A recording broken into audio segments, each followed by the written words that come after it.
ನೀವು ಯಾವುದೇ ಪ್ರಾಬ್ಲಮ್ ಇರಲಿ ಕಾಲ್ ಮಾಡಿ, ಮಿಸ್ ಮಾಡಬೇಡಿ. ಇದು ಪಂಬಾ ನಿಲೇಕಲ್ಲಿಂದ ಹೆಚ್ಚು ಕಮ್ಮಿ ನಿಮಗೆ 30-40-50 ಕಿಲೋಮೀಟರ್ ಸರೌಂಡಿಂಗ್ ತನಕ ಸಹಾಯ ಆಗುತ್ತೆ. ನಿಮ್ಗೆ ಏನೇ ಪ್ರಾಬ್ಲಮ್ ಇದ್ರೂ ಕಾಲ್ ಮಾಡಿ ಇನ್ಫಾರ್ಮೇಶನ್ ತಗೊಳ್ಳಿ, ಮಿಸ್ ಮಾಡಕ್ಕೆ ಹೋಗಬೇಡಿ. ಸುಮ್ಮನೆ ಏನೇನು ಅಂತ ನಿಮಗೆ ಈ ವಿಚಾರಗಳನ್ನ ಯಾರು ಸಿಗುತ್ತೆ, ಯಾರ್ಯಾರು ಹೋಗ್ತಾರೆ ಶಬರಿಮಲೆ ಎಲ್ರಿಗೂ ಶೇರ್ ಮಾಡಿ. ಮತ್ತು ನಮ್ಮ ಡ್ರೈವರ್ಗಳು ಏನಾದ್ರು ಸಹಾಯ ಕೇಳಿದ್ರೆ ದಯವಿಟ್ಟು ಅವ್ರಿಗೂ ಮಾಡಿಕೊಡಿ. ಯಾಕಂದರೆ ಅವ್ರು ಅಲ್ಲಿ ಬಂದಿರ್ತಾರೆ, ಅವ್ರಿಗೂ ಫುಡ್ ಅಲ್ಲಿ ಇನ್ನೊಂದಲ್ಲಿ ಅಡ್ಜಸ್ಟ್ ಆಗದೆ ಇರ್ಬೋದು. ದಯವಿಟ್ಟು ಇದೊಂದು ಹೆಲ್ಪ್ ಮಾಡಿಕೊಡಿ, ಮತ್ತು ನೀವು ಹೆಲ್ಪ್ ತಗೊಳ್ಳಿ ಅಂತ ಹೇಳಕ್ ಬಯಸ್ತೀನಿ.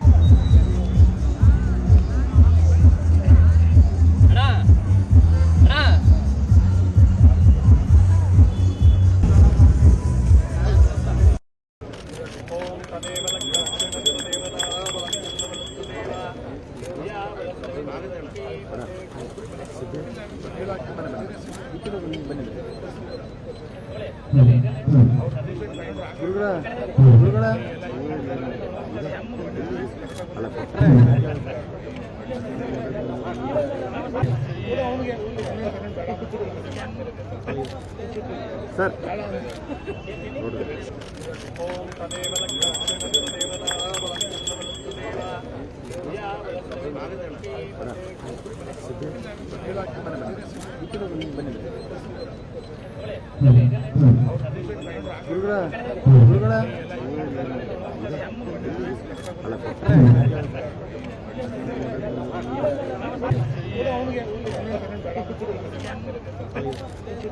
ಸರ್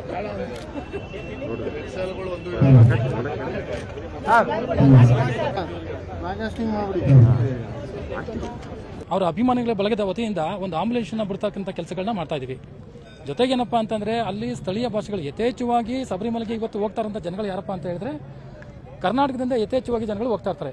ಅಲ್ಲಿ ಅವರಿಗೆ ಸರಿಯಾದ ರೀತಿಯಲ್ಲಿ ಅನುಕೂಲಗಳು ಯಾವ ತರ ಸಿಗಬೇಕು ಅಂತಂದ್ರೆ ಸ್ಥಳೀಯ ಭಾಷೆಗಳು ಅವರಿಗೆ ಬರೋದಿಲ್ಲ. ಅಂತ ಸಂದರ್ಭದಲ್ಲಿ ಇಲ್ಲಿ ಈ ಆಂಬುಲೆನ್ಸ್ ಅಲ್ಲಿ ಕನ್ನಡದಲ್ಲೇ ಬರೆದಿರ್ತಾರೆ. ಪ್ರತಿಯೊಂದು ಅವ್ರದ್ದು ಯಾರಿಗಾರು ಫೋನ್ ಮಾಡಬೇಕು ಅಂತಂದ್ರೆ ಕನ್ನಡದಲ್ಲೇ ಇರುತ್ತೆ. ಅದನ್ನ ಸದುಪಯೋಗ ಪಡಿಸ್ಕೊಂಡು ಅವ್ರಿಗೆ ಆಗ್ತಕ್ಕಂಥ ಅನಾನುಕೂಲಗಳನ್ನ ಸರಿಪಡಿಸುವಂತ ಕೆಲಸಗಳನ್ನ ಈ ಆಂಬುಲೆನ್ಸ್ ಮುಖಾಂತರ ಮಾಡ್ತೀವಿ. ಜೊತೆಗೆ ಅನಾರೋಗ್ಯಕ್ಕೆ ತುತ್ತಾದಂತಹ ವ್ಯಕ್ತಿಗಳು, ಅಲ್ಲಿ ಕಾಣೆಯಾದಂಥ ವ್ಯಕ್ತಿಗಳು, ಬೇರೆ ಬೇರೆ ಏನಾದರೂ ಸಮಸ್ಯೆ ಆದಂಥ ಸಂದರ್ಭದಲ್ಲಿ ಅವರು ಒಂದು ಕಾಲ್ ಮಾಡ್ತು ಅಂತಂದ್ರೆ ಆಂಬುಲೆನ್ಸ್ಗೆ ಕರ್ನಾಟಕದ ಸರ್ಕಾರದ ವತಿಯಿಂದ ಮಾಡದೇ ಇರತಕ್ಕಂಥ ಕೆಲಸಗಳನ್ನ ಪುನೀತ್ ಅವರು ಮಾಡ್ತಾ ಇದ್ದಾರೆ. ಈ ಆಂಬುಲೆನ್ಸ್ ನ ಬಿಡತಕ್ಕಂಥ ಒಂದು ಒಳ್ಳೆ ಕಾರ್ಯಕ್ರಮನ ಮಾಡ್ತಾ ಇದ್ದಾರೆ. ಇದು ಒಂದು ಏನಂತಾರೆ, ಕರ್ನಾಟಕದಲ್ಲಿ ಇಲ್ಲಿವರೆಗೂ ಕೂಡ ಯಾರೂ ಮಾಡದೇ ಇರತಕ್ಕಂಥ ಒಂದು ಕಾರ್ಯಕ್ರಮನ ಡಿ ಪುನೀತ್ ಅಭಿಮಾನಿಗಳ ಬಳಗದಿಂದ ಮಾಡ್ತಾ ಇದ್ದಾರೆ. ಈ ಸಲ ಒಂದು ವಾಹನನ ಬಿಡ್ತಾ ಇದ್ದಾರೆ ಆಂಬುಲೆನ್ಸ್ನ. ಇನ್ನು ಮುಂದಿನ ದಿನಗಳಲ್ಲಿ ಯಥೇಚ್ಛವಾಗಿ ಇನ್ನೂ ಹಲವಾರು ವಾಹನಗಳನ್ನ ಬಿಡ್ತಕ್ಕಂಥ ಒಂದು ಅವಕಾಶಗಳನ್ನ ಆ ಭಗವಂತ ಅವರಿಗೆ ಕರುಣಿಸಲಿ ಅಂತ ಅಂದ್ಬಿಟ್ಟು ಈ ಮೂಲಕ ನಾನು ಹೇಳಲಿಕ್ಕೆ ಬಯಸ್ತೇನೆ. ಇದು ಸರ್ಕಾರದಿಂದ ಇದು ಏನಂತಂದ್ರೆ ಇದು 2 ತಿಂಗಳು ಏನಂದ್ರೆ ನಮ್ಮ ಕರ್ನಾಟಕದಿಂದ ಬಿಡ್ತಾ ಇರೋದ್ರಿಂದ 2 ತಿಂಗಳು ಯಾತ್ರಾರ್ಥಿಗಳಿಗೆ ಅನುಕೂಲ ಆಗಲಿ ಅಂತ ಅಂದ್ಬಿಟ್ಟು ಅದನ್ನ ಬಿಡ್ತಾ ಇದ್ವಿ.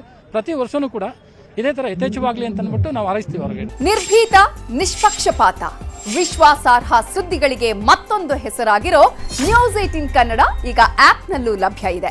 ದಯವಿಟ್ಟು ಇಲ್ಲಿರೋ QR ಕೋಡ್ ಅನ್ನ ಸ್ಕ್ಯಾನ್ ಮಾಡಿಕೊಂಡು ಆಪ್ ಡೌನ್ಲೋಡ್ ಮಾಡೋದಕ್ಕೆ ಮರಿಬೇಡಿ.